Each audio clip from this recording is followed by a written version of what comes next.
Assalamualaikum warahmatullahi wabarakatuh. Alhamdulillahirabbil alamin.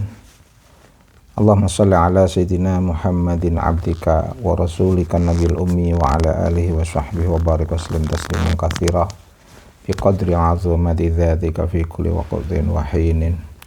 Raditu billahi rabba wa bil islami dina wa bi Muhammadin nabiyya wa rasula. Rabbi zidni ilma warzuqni fahma wa wassi' fiyya rizqi wa barik li fima razaqtani waj'alni mahbuban fi qulubi ibadika waj'alni wajihan fid dunya wal akhirah wa minal muqarrabin.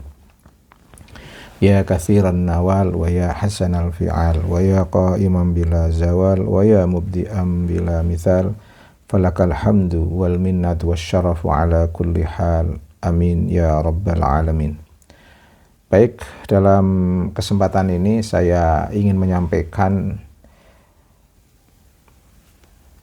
review dari seluruh pemaparan teman-teman. Saya mencoba merangkum dan sekaligus mengelaborasi arah dari pendalaman terkait dengan kajian filsafat kesatuan ilmu,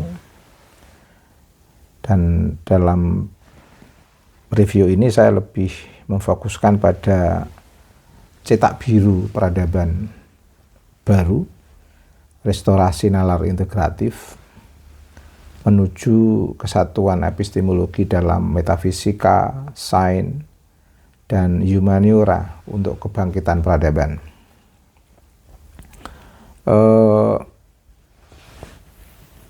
Hal yang melatar belakangi fokus kajian review saya kali ini adanya fragmentasi ilmu, pemisahan ilmu melahirkan disorientasi kemanusiaan.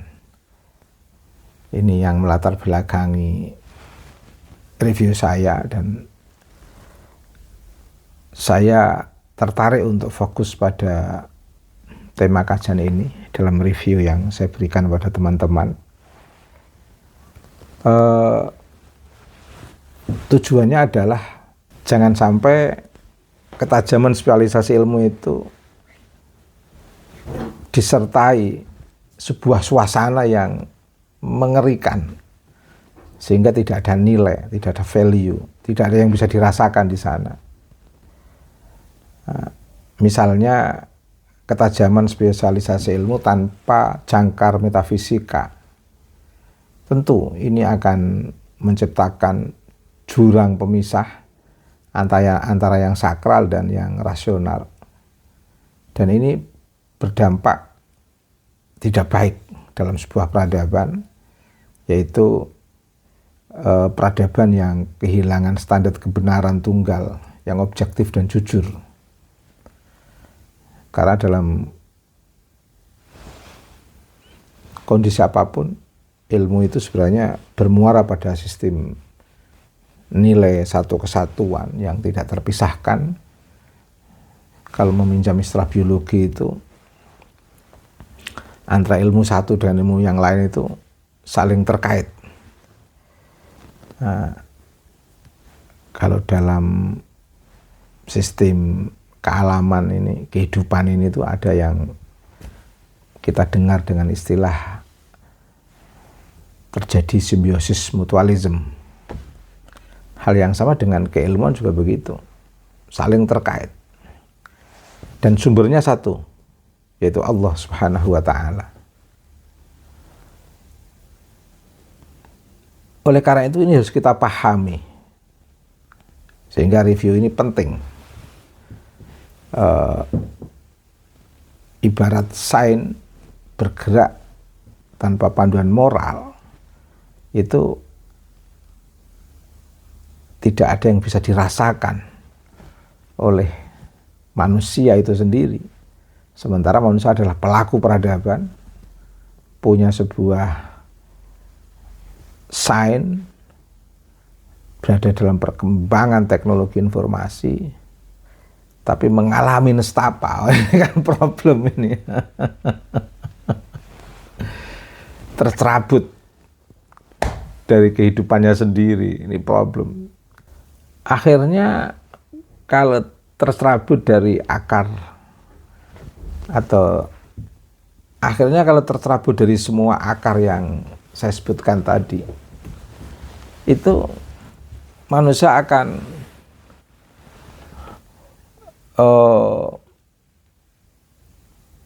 memiliki nalar yang tanpa nilai, nalar sekuler. Ibarat sains itu sains yang tuna nilai.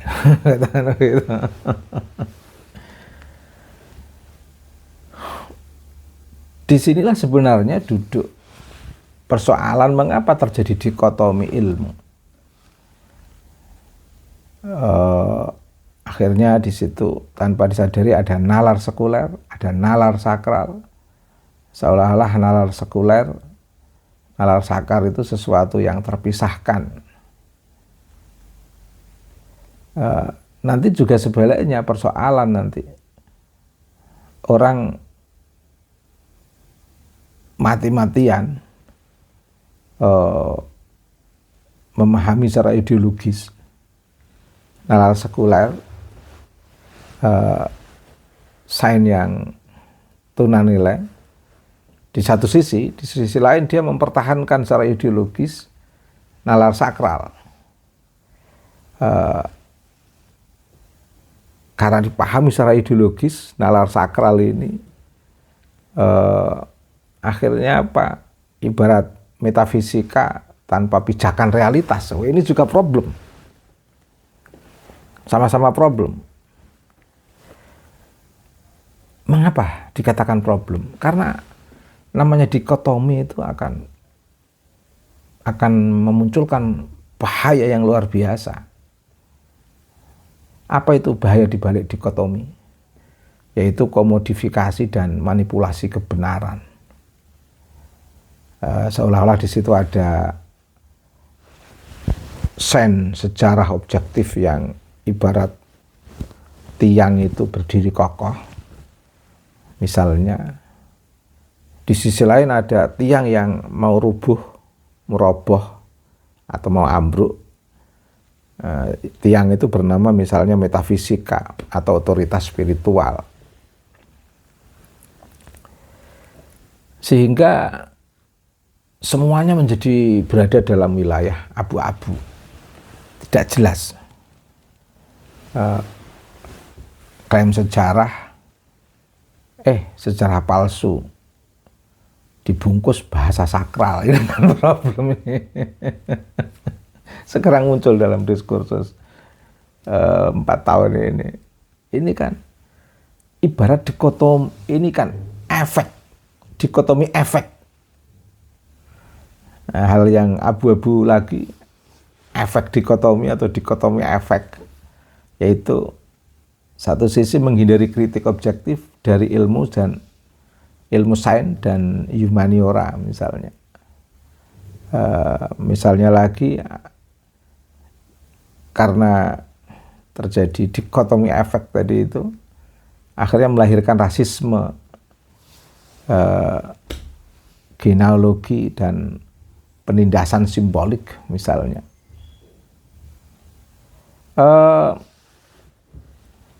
Ketika, ini catatan dari dikotomi efek itu tadi,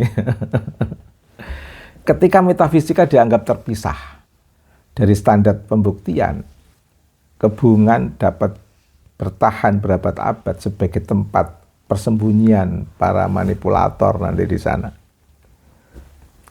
Oke, saya ingin menyampaikan paradigma baru, bagaimana dari fragmentasi menuju integrasi, dari fragmentasi pemisahan ilmu sehingga tercerai-berai, yang sering disebut oleh para ilmuwan itu fragmentage of knowledge, terjadinya keterceraian ilmu pengetahuan. Bagaimana itu bisa kita ajak berjalan, katakan begitu, menuju sebuah integrasi. Ada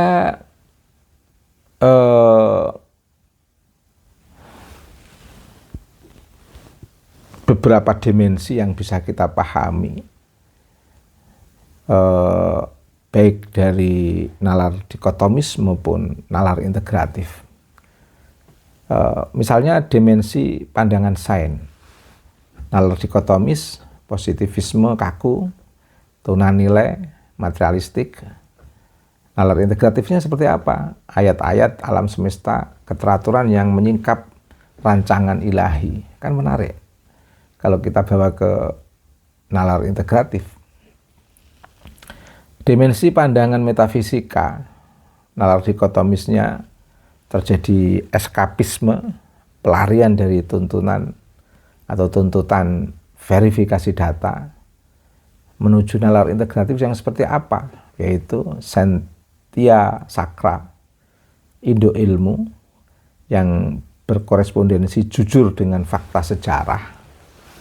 Misalnya, kemudian dimensi pandangan humaniora, nalar dikotomisnya yang membahayakan seperti apa?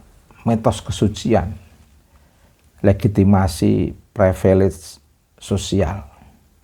Bahaya ini. Maka mari kita ajak jalan menuju nalar integratif. Apa itu nalar integratifnya? Membongkar rasisme, misalnya pada rasisme silsilah, menjembatani fakta dengan martabat kemanusiaan, dimensi dampak peradaban. Ada hal yang berbahaya dalam nalar dikotomis itu. Apa? Komodifikasi agama dan disorientasi. Maka perlu kita bawa menuju nalar integratif. Seperti apa? Yaitu bagaimana masyarakat, individu, para ilmuwan, dengan latar belakang apapun, kita ajak dalam sebuah kepercayaan sosial trust berbasis kejujuran intelektual. Ini penting. Inilah pentingnya kajian filsafat ilmu, sehingga kita betul-betul bisa membangun tauhidul ilm. Artinya 3 pilar kesatuan epistemologi. Apa itu 3 pilar kesatuan epistemologi? Ibarat cakram sebuah rantai itu yang berputar dengan gigi-giginya. Itu yang pertama adalah pilar metafisika yang membumi, jangkar ontologis peradaban. Jangan sampai hal yang metafisik itu tidak bisa dirasakan oleh umat manusia di bumi ini. Kita ini hidup di bumi. Kita ini tidak hidup di awan, di langit. Polanya harus pola bumi. Jangan main sakral-sakralan, main halusinasi, imajinasi. Yang lebih cenderung pada sistem khurafat misalnya. Kemudian pilar kedua yaitu sains yang berjiwa, instrumen pemurnian, tahqiq yang objektif. Jangan sampai sains ini tidak punya jiwa, tidak punya rasa. Nanti repot, bisa mencerabut manusia dari akar kejiwaannya karena mengejar sains, keluar dari identitinya sebagai seorang manusia yang mau tidak mau harus punya akar humanitis. Kemudian pilar yang ketiga, humaniora sebagai jembatan. Artinya di sini perlu merajut sejarah dan bahasa yang autentik. Oke, mari kita urai satu persatu dari ketiga pilar tersebut. Pilar pertama, metafisika yang membumi, spiritual yang berdiri di atas realitas subjektif.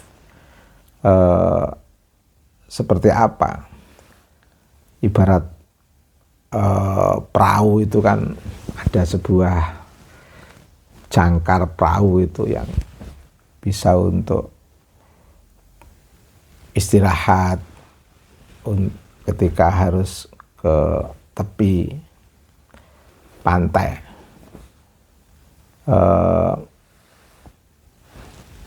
Apa yang mengikat perahu supaya tidak ikut arus laut, katakan begitu. Itu kan perlu ada pengikat di pantai itu. Dan itulah yang disebut Cynthia Sakra, metafisika atau data dan realitas sejarah. Pilar satu ini harus kita pahami, bukan anti eskapisme. Metafisika bukan ruang hampa untuk lari dari verifikasi.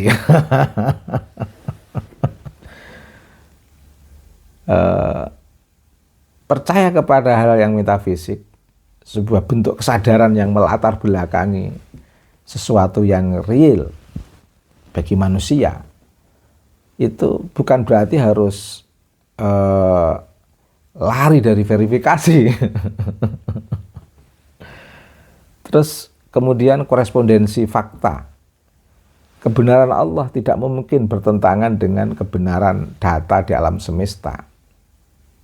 Kebenaran teks kewahyuan tidak mungkin bertentangan dengan kebenaran data di alam semesta. Kemudian dekonstruksi metafisika gelap harus tegas menolak penyalahgunaan dogma untuk melindungi kebohongan nasab atau silsilah. Tidak ada kesucian di dalam kebohongan. Bohong tetap bohong. Tidak bisa disuci-sucikan, dimaksum-maksumkan. Kemudian pilar kedua, sains yang berjiwa. Sains sebagai filter moral, penjaga martabat kemanusiaan.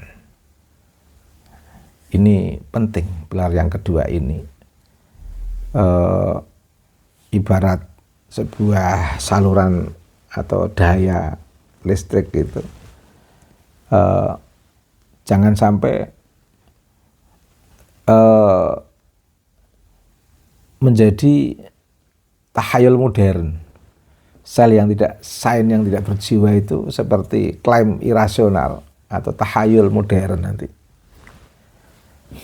Karena dalam kondisi apapun, metodologi verifikasi ilmiah itu penting untuk mendapatkan kebenaran objektif. Jangan ada klaim irasional atau tahayul modern di era modern, tapi klaim irasionalitasnya itu sangat kuat, sudah menjadi masakan khurafat atau tahayul. Oleh karena itu perlu fondasi untuk membangun sains yang berjiwa sebagai filter moral penjaga martabat kemanusiaan. Fondasinya adalah fungsi pemurni. Sains membongkar kebohongan narasi palsu yang menuntut kepatuhan buta. Fondasi kemerdekaan nalar menjadikan individu subjektif berdaulat, tidak mudah diprovokasi dogma yang melawan fakta alam. Kemudian fondasi ibadah intelektual menggunakan verifikasi ketat bukan untuk menghancurkan agama, melainkan membersihkannya dari parasit eksploitasi. Pilar yang ketiga, tadi saya katakan humaniora sebagai jembatan merajut narasi peradaban tanpa mitos kesucian. Artinya ibarat sebuah jembatan yang kokoh, yang menjembatani sebuah realitas kehidupan atau fakta keras tentang perkembangan ilmu pengetahuan. Di situ mau tidak mau tetap harus ada kritik sejarah. Ya, jangan sampai ilmu pengetahuan, agama dan lain sebagainya hanya untuk kedok orang-orang tertentu yang tidak bertanggung jawab. Makanya kritik sejarah, membongkar rasisme, genealogi pemikiran atau silsilah dan narasi hegemonik yang berbasis data palsu. Kemudian di situ juga perlu ditata sekuat mungkin peradaban yang sehat, dan harus dipahami bahwa peradaban yang sehat itu adalah peradaban yang tidak memerlukan mitos kasta semu. Ia membutuhkan sejarah yang jujur agar setiap warga diakui martabat universalnya. Kemudian perlu membangun kejujuran linguistik, membersihkan bahasa agama dari manipulasi eksploitasi simbolik. Kemudian perlu menata kedalaman nilai transenden misalnya. Apa itu mesin epistemologi integratif? Yaitu membangun sinkronisasi 3 kutub. Kutub burhani, kutub irfani, dan kutub bayani. Kutub burhani adalah rasio atau logika formal. Manusia perlu belajar bagaimana mempotensikan rasio, dan juga kutub bayani yaitu teks atau wahyu, kutub irfani terkait dengan intuisi, metafisika. Ini tidak boleh dipisahkan. Ibarat pemutar rantai itu, lempengan berjeruji itu harus berputar searah antara ketiga kutub ini, karena teks atau wahyu atau bayani itu bisa memberikan arah moral, sedangkan rasio burhan itu bisa menjadi hakim penguji validitas argumen. Hal yang sama, ada fungsi irfani yang sangat penting, intuisi atau metafisika sebagai bentuk kedalaman makna transenden. Inilah yang akan diikat, dihubungkan dengan validitas kebenaran lintas disiplin. Ada catatan penting untuk mesin epistemologi integratif ini, yaitu nalar integratif menuntut agar wahyu, rasio, dan intuisi, burhani, bayani, dan irfani bekerja secara simultan. Dan perlu diketahui, klaim yang hanya bersandar pada satu kutub tanpa sinkronisasi adalah cacat epistemologis. Hanya klaim intuisi, metafisika, tanpa burhani, tanpa bayani, wow, kacau, acak adut.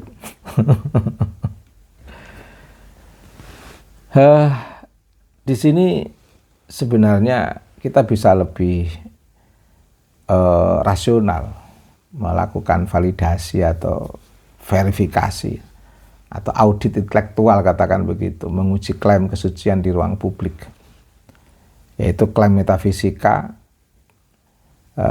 atau misalnya kesucian nasab misalnya, perlu diuji dari filter pertama, uji data biologis dan ketersambungan material misalnya.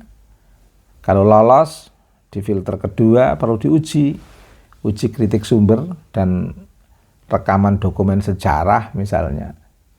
Kalau lolos, ya uji spiritualitas autentik misalnya.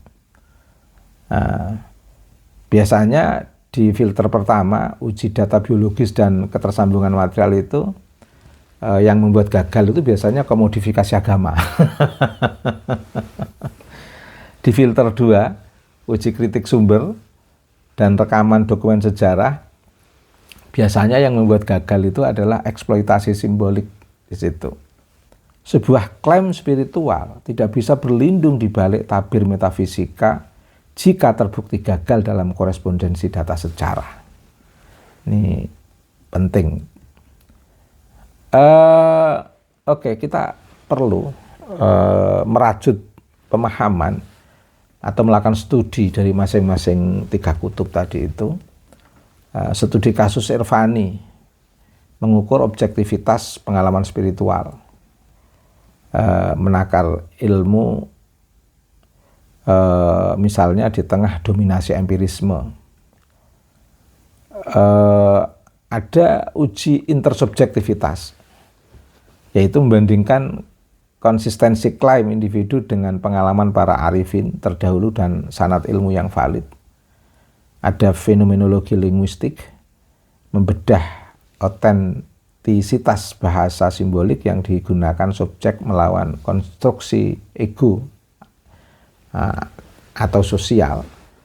Terus di situ ada parameter etis praktis, yaitu menilai buah dari ilmu. Jika pengalaman rohani tidak melahirkan kejujuran faktual dan integritas moral, maka validitasnya batal. Seperti apa toh untuk menguatkan itu semua? Maka butuh kurikulum atau pembelajaran yang bisa meruntuhkan dogma, membangun nalar. Itulah mengapa saya menyodorkan kepada teman-teman beberapa tema yang harus dikaji kemarin. Tujuan saya adalah untuk membangun jembatan antara epistemologi dan metodologi. Maka kemarin teman-teman sudah sukses, alhamdulillah, terima kasih, sudah mengkaji. Ini kan bagian daripada kurikulum maksud saya yang teman-teman paparkan kemarin, yaitu terkait dengan krisis dualisme ilmu, arah kemunduran, kemudian terkait dengan metafisika, sentia sakra sebagai jangkar ontologis, terus juga logika formal, material sebagai alat bedah intelektual. Kemudian yang keempat ada tema arsitektur integratif Bayani Burhani Irfani. Ada juga kemarin teman-teman mengkaji filsafat sains sebagai ayat kauniyah, juga mengkaji kosmologi kausalitas, harmoni kosmos dan rancangan cerdas. Itu semua adalah sebagai fondasi dekonstruksi atau dan restorasi. Di situ juga nampak visi masa depan peradaban. Ada kajian etika global dan teknologi, menyiapkan perangkat etika menghadapi era artificial intelligence, biotika dan deep ekologi. Juga kemarin ada yang mengkaji sebagai bentuk tantangan global, manifesto kebangkitan, membangun integritas ilmuwan, kejujuran ilmiah dan visi aksi nyata. Kesemuanya itu untuk mempersiapkan manusia sebagai ulul albab yang tidak terpesona kemilau teknokratis semata, namun kokoh dalam moralitas eksistensial. Itu terakhir, sebagai sesuatu yang perlu kita perhatikan, kita mesti dalam hidup ini menguatkan sebuah lingkaran ulul albab. Saya katakan lingkaran ulul albab. Apa itu lingkaran ulul albab? Dimulai dari kejujuran intelektual. Kita tetap perlu verifikasi sains dan sejarah objektif. Di situ kita juga perlu menguatkan bagian daripada lingkaran ini adalah menguatkan kepercayaan sosial, social trust. Juga bagian daripada lingkaran ini perlu menguatkan ketahanan peradaban, menuju kejujuran intelektual, menuju verifikasi sains, menuju kepercayaan sosial, menuju ketahanan peradaban, menuju kejujuran intelektual, dan begitu seterusnya. Istilah meminjam istilah biologi itu semacam sebuah simbiosis mutualisme yang tidak boleh terancam, semuanya harus terjaga kelangsungannya. Saya ingin membuat sebuah simpulan sebagai penutup. Kebangkitan peradaban tidak akan pernah tegak di atas mitos yang rapuh atau kesucian yang dipaksakan. Ia hanya dimulai dari keberanian untuk berkata jujur pada fakta dengan meruntuhkan dikotomi ilmu. Kita meletakkan batu pertama bagi peradaban yang adil, inklusif, dan diberkati. Demikian pemaparan review saya, semoga bermanfaat. Ihdinas siratal mustaqim, siratal ladzina an'amta 'alaihim ghairil maghdubi 'alaihim waladdallin.